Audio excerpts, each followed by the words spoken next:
I figured out a way, and I praise God for the opportunity. So if you have young children and you want them to have a neutral explanation of what we're going through as a nation, I thought of a way, I received this way of explaining through Pokemon. Okay, what do I mean? So if I can do it all over again and my pamangkin says what's happening, I'll start with Mega Dream. Okay? So everyone has dreams. And we're taught in this world to think big, dream big.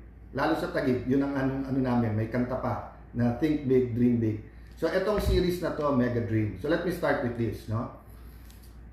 Everyone has a dream. And I really believe that God plants a dream in us. But of course, the devil also plants wrong dreams in us. So how do you achieve your dream? Order. But part of our dream is to have perfect order. Perfect order was experienced in Eden during creation. But with the fallen man, ang dami na nangyari afterwards, whether you talk about Cain and Abel, whether you talk about Noah's Ark, whether you look around at all the evil, the corruption, the disrespect of children to their parents, the covetousness, di ba, yung adultery, lahat ng pag-usapan mo, walang perfect order. Pero kung ididikit mo, ang Mega Dream, kadikit talaga ng perfect order. Kaya talagang, sabi ko, God has a way of putting things together even in small things. Why? So, to be able to have a mega dream and a perfect order, you need heroes. So, lumabas yung ascended heroes. So, nauna yung mega dream, then yung perfect order, then ascended heroes. Okay. Ang problema, we're human.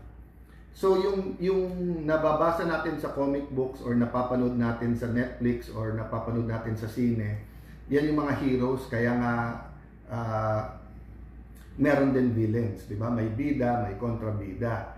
So, ang problema ngayon, sa algorithm natin, sa ating political thinking, parang rumble ng fraternity members na, kung patayan na o gulpihan na, I don't care about who's right and wrong. Doon lang ako sa kakampi ko, di ba? So, explaining to young people that there's always a dream, and of course, the better the order or perfect order, mas madali. But then, sinong bida, sinong kontrabida? Ano yung kalalabas lang, kung hindi ako nagkakamali kahapon? Chaos rising. So actually, ito pinag-uusapan kahit sa Senate, no? Chaos. But what brings chaos?